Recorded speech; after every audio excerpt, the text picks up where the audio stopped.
میں نے رسولullah صلی اللہ علیہ وسلم کے دین کے مطابق حکومت استوار کی ہے. کون ہے جو تیرے ساتھ؟ ابھی گردن نہ کاٹ دوں گا. بات کر کون ہے؟ کہنے لگی تو کچھ بھی نہیں کرے گا, کوئی کچھ نہیں کر سکتا. لوگ کلمے چھوڑ کے بیٹھ گئے, توجہ ادھر ہو گئی. پراپوگنڈے بڑا اثر کرتے ہیں معاشرے پہ. رنگ ایسا عجیب ہے, انداز ایسا عجیب ہے. فرمایا بات تو کر. اس عورت کی آواز گونجی تو حالات ہی خراب ہو گئے. کہنے لگی بادشاہ حوصلہ پیدا کر سننے کا. کہا تو بات کر. کہنے لگی میرے گود میں جو بچہ ہے یہ قطب الدین بختیار کاکی کا ہے, یہ تیرے پیر کی ناجائز اولاد ہے. اٹھاؤ, پروفیسر سلیم چشتی نے پی ایچ ڈی کی ہے, وہ لکھ رہے ہیں اس بات کے. تیرے پیر کا ناجائز بچہ ہے. ہاتھ کانپنے لگے بادشاہ کے. کہنے لگے یا اللہ کبھی تو قیامت برپا کر دے تو معاملہ ٹھیک ہو جائے, میں تیری زبان کھینچ دوں گا تیری گر. تو نے بات کیسے کی؟ کہنے لگی میں نے کہا تھا نا تیرے اندر حوصلہ نہیں, میری عزت تار تار ہو گئی اور تو پیر بچا رہا ہے. اللہ اکبر. سلطان شمس الدین تمش آسمان کی طرف دیکھ کے کہنے لگے مولا مجھ مجرم کو جس کی برکت سے اٹھا کے تو نے مسجد میں پہنچایا, آج مجھے تو نے کس امتحان میں ڈال دیا؟ یہ کیا رنگ تو نے زندگی کا بنایا ہے؟ کہنے لگی بلا اسے, اڑا اب گردن. اللہ اکبر. خواجہ قطب الدین بختیار کاکی, ذرا اس جگہ پہ اپنے آپ کو کھڑا کر کے دیکھ میرے دوست. جو شخص دلی کے بازار میں نکلے تو دکانیں بند ہو جائیں, عورتیں گھروں میں گھس جائیں, جس کے نام پر چرچے ہوں دین کے, وہ شخص لاٹھی ٹکاتا ٹکاتا. عرس منانے آسان ہے, ڈھول ڈمکے کر کے گھروں کو جانا آسان ہے, پر ذرا ان کی راہوں کا مسافر تو بن. انہوں نے انداز کیا اختیار کیا. حضرت خواجہ قطب الدین بختیار کاکی, خبر پھیل گئی. اتنی شہرت پاکیزگی کی نہیں ہوئی تھی جتنی اس جرم کی ہوئی. لاٹھی ٹکاتے ٹکاتے جب پہنچے نا بادشاہ کے دربار میں, بادشاہ اٹھنے لگا, قاضی اٹھنے لگا, لوگ اٹھنے لگے, تو قطب الدین بختیار کاکی کی آنکھوں میں آنسو آئے. مانے لگے بیٹو بیٹھ جاؤ, آج میں پیر بن کے نہیں آیا, میں مجرم بن کے آیا. اور کہا میرے مالک کا انصاف بھی دیکھو. دلی کا پیر آج دلی کی عدالت میں اپنے نا کردہ جرم کی صفائی دینے آیا. بڑی لاٹھی پہ ٹیک لگائی. دلی کی گلیاں بھی روتی ہیں کہ یہ کیا رنگ, اللہ یہ تیرا کیا رنگ ہے. یہ تے میں گڈی تے ہاتھ ڈور سجن دے, او جنج رکھے اونج رہنا ہے. واجب نہیں جے وچ شریعت, مندہ خسم نو کہنا اے تن میرا کنگھی ہووے. میں زلف سجن دی واواں, پوش میرے دی جتی بن جائے. میں یار دی قدمی آواں, مارو مارو مینوں مار مکاؤ. کوئی یوزر نہ پیش لے آواں, جے سونا ہی میرے دکھ وچ راضی, جے سونا ہی میرے دکھ وچ راضی. تے میں سکھ نو چلے ڈاواں, پر یار فریدا جے کدی مل پے سونا, یار فریدا جے کدی.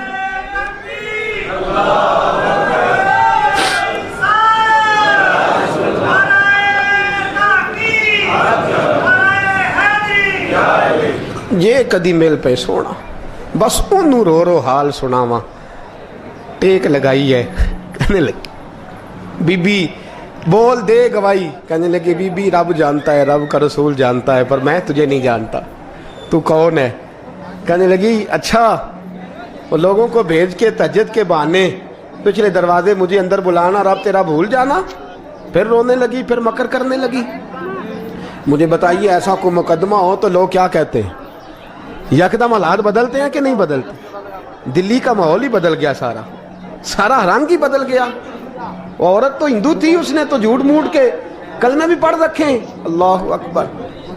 خواجہ صاحب پوچھتے ہیں گواہ ہے کوئی تیرے پاس؟ تو 4 کلمہ پڑھنے والے کھڑے ہو گئے.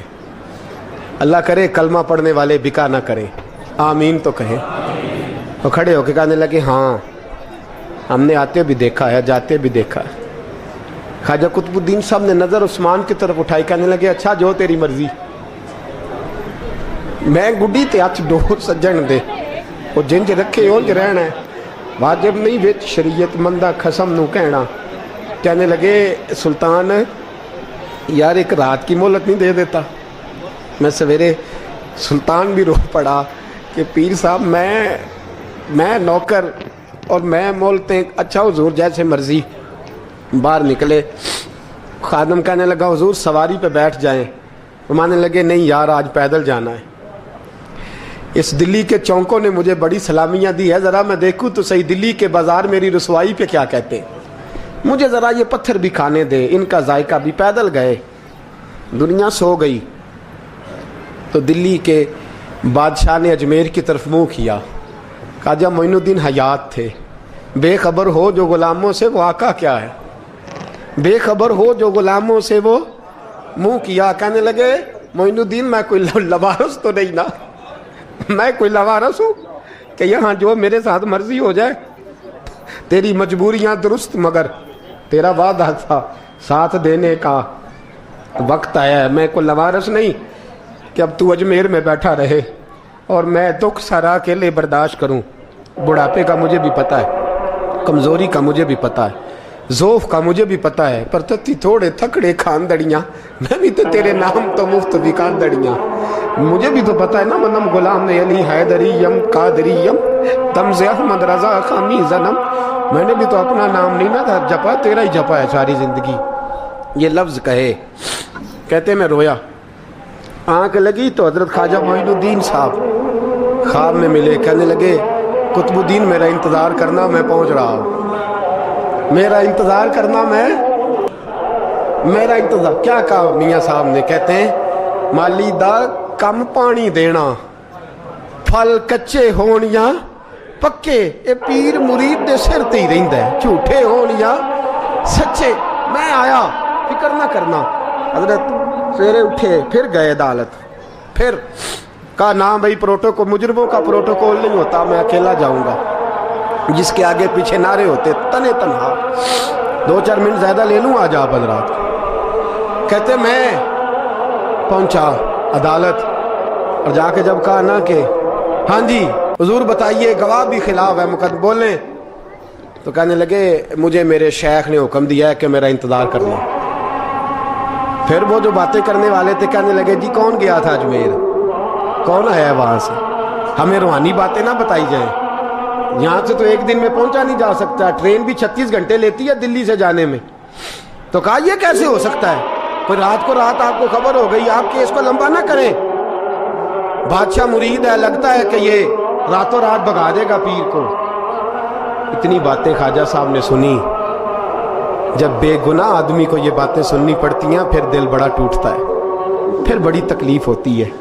حضرت کہنے لگے یارو تمہاری مرضی. شمس الدین تمش کی آواز گونجی. فرمایا جیسے انہوں نے کہا ویسے کیا جائے گا. 3 دن کے لیے عدالت برخاست کر دی جاتی ہے. چیم گوئیاں ہونے لگی, پھبتیاں کسی جانے لگی. تیسرے دن شام کا وعدہ تھا, چوتھے دن عدالت جانا تھا. قطب الدین بختیار کاکی کے پاس لوگ آ کے افسوس کرتے تو آپ بولتے نہیں.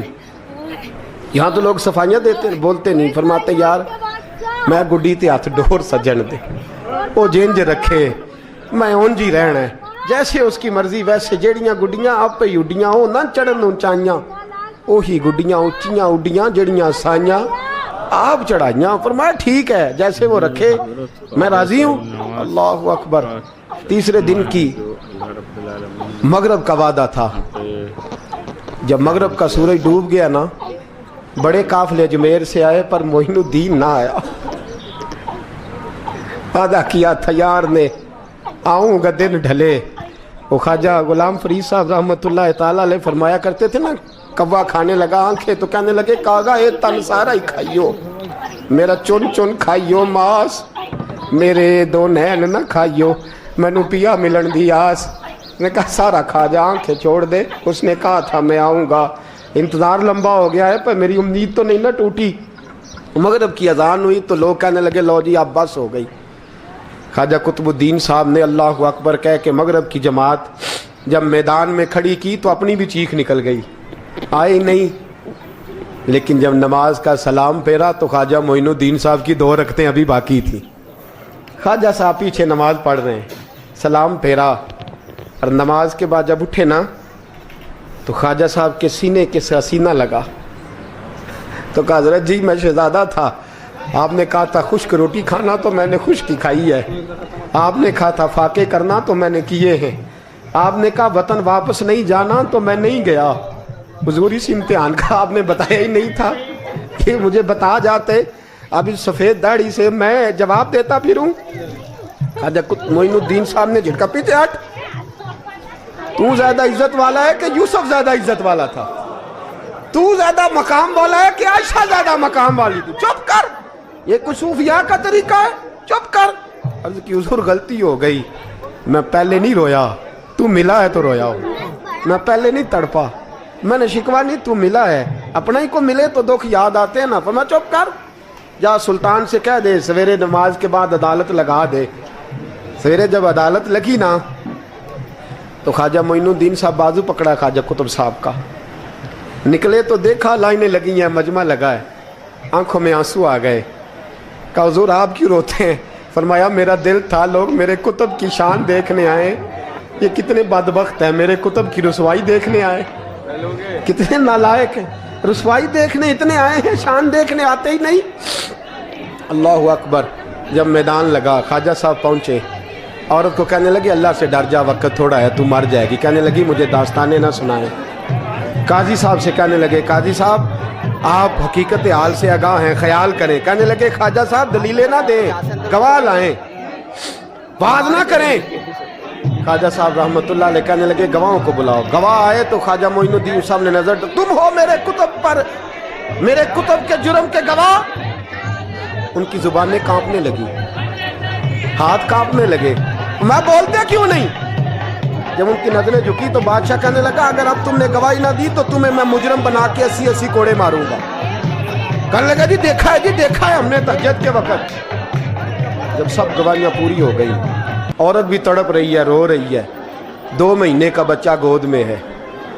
اب بولیے بولیے, علماء ظواہر بھی کھڑے ہیں, حسد کرنے والے جلنے والے بھی کھڑے ہیں, ہندو تو ویسے ہی تالیاں بجا رہے ہیں. اجمیر کا بوڑھا, اور یہ آخری پھیرا تھا خواجہ معین الدین کا دلی میں. اس کے بعد ظاہراً دوبارہ نہیں آئے. اٹھے لاٹھی ٹکاتے ٹکاتے اور میدان کے اندر جا کے نا, بڑے میدان میں مجمع تھا, سر سجدے میں رکھا. کہنے لگے یا اللہ میں ہندوستان مرضی سے نہیں آیا, تیرے رسول کا بھیجا آیا ہوں. پھر اٹھے اور کہنے لگے مولا تیرے نبی کا فرمان ہے کہ میری امت کے علماء بنی اسرائیل کے نبیوں کی طرح ہوں گے. اگر یوسف کے لیے بچہ بول سکتا ہے تو میرے کتب کے لیے بھی بولنا چاہیے. اگر یوسف علیہ السلام کے لیے بول سکتا ہے تو میرا قطب الدین بھی سچا ہے, اس کے لیے. پھر اٹھے, اس بی بی کی طرف بڑھے. لوگ کہنے لگے نہ جانے اب کیا ہوگا. جب اجمیر کے بادشاہ نے, عطا رسول نے, ہند الولی نے, امام الاولیاء نے کپڑا کھینچا اور کہنے لگے وہ بچے تو جانتا ہے نا تیرا باپ کون ہے, 2 مہینے کا بچہ. جب نانا بولا تو بی بی کہنے لگی اب کیا کر رہے ہو, بچے بھی کبھی بولے ہیں؟ میں بی بی چپ کر, ان اللہ علی کل شیء قدیر, میں کمزور رب کا ماننے والا نہیں, قدرتوں والے رب کا ماننے والا ہوں. وہ چاہے تو بچے بھی بولتے ہیں. قرآن کہتا ہے حضرت عیسیٰ بولے تھے انی عبد اللہ آتانی الکتاب. مریم بھی تو ولی اللہ تھی, وہ نبی تو نہیں تھی. اگر ولی اللہ بنی اسرائیل کا ہو بچہ بول سکتا ہے, تو اگر ولی اللہ محمد عربی کی امت کا ہو تو بچہ پھر بھی بول سکتا ہے. یوں کپڑا ہٹایا, بچہ بول. 2 مہینے کا بچہ ماں کی گود میں اٹھ کے بیٹھ گیا اور بچہ بول کے کہنے لگا السلام علیکم یا ولی اللہ. جب یہ لفظ ادا کیے تو نعرے لگنے لگے, لوگ رونے لگے. بی بی بے ہوش ہو کے گری, فرمانے لگے مجھے سلام نہ کر, میرے کتب کی بات بتا. کہنے لگا قسم ہے اللہ کی عزت کی, وہ سامنے مجمع جو سردار بیٹھا ہے وہ میرا باپ ہے. قطب الدین تو بے گناہ ہے, قطب الدین تو بے گناہ ہے, میرا باپ تو وہ بیٹھا ہے. یہ قاضی بھی سازش میں شریک ہے, کئی مسلمان خریدے گئے, یہ گواہ خریدے گئے. جب گواہی ہو گئی, بچہ یہ لفظ کہہ کے اللہ اکبر کہتا ہوا پھر چپ کر گیا. خواجہ قطب الدین صاحب کا بازو پکڑا, خواجہ معین الدین صاحب نے مجمع سے باہر نکلے. لوگ کہنے لگے حضور آپ کچھ بولتے نہیں. فرمانے لگے جس نے بولنا تھا وہ بول چکا ہے, جس نے بولنا تھا وہ, جو جادو وہ جو سر چڑھ کے بولے. فرمایا تم نے افواہوں پہ نظر رکھی اور میں نے اللہ کی قدرت پہ نظر رکھی. تم نے اس کے کردار کو جھنجھوڑا اور میں نے اس کے کردار کو تعمیر کیا. حضرت سلطان شمسالدین تمش بھی پیچھے دوڑے، کہا حضور کہاں لے جا رہے ہو؟ فرمایا کتب میرا ہے، میں جمائر ساتھ لے کے جا رہا ہوں، اب میں نے اپنا بچہ تمہارے سپرد، اب میرے پاس رہے گا، تم نے ستایا ہے میری اولاد کو، اب یہ میرے پاس رہے گا، میں نے نہیں تمہیں دینا۔ لوگ راہیں بچھا کے، نظریں بچھا کے بیٹھ گئے، پاؤں میں گر گئے، کہنے لگے حضور ہمارے لیے نہیں، رسول اللہ کے دین کے لیے، ہمارے لیے نہیں، تعمیر شریعت کے لیے، ادائے سنت کے لیے چھوڑ جائیے۔ خواجہ صاحب کہنے لگے قطب الدین جا، تجھے چھوڑ کے جاتا ہوں، اب قیامت تک کوئی تیری رسوائی کی جرت نہیں کر سکے گا۔ عزیز یاد رکھ، نہ افواہوں پہ لگا کریں، نہ کسی برادری، کسی قوم، کسی شخص کے بارے میں ایسی باتیں، یہاں تو لوگ گڑ گڑ کے چیزیں لاتے، گڑ گڑ کے چیزیں لاتے، اور جن کی ہیں ان کے پاس بڑے دلائل ہیں اپنی صفائی پیش کرنے کے لیے، جو غربا مساکین ہوتے ہیں۔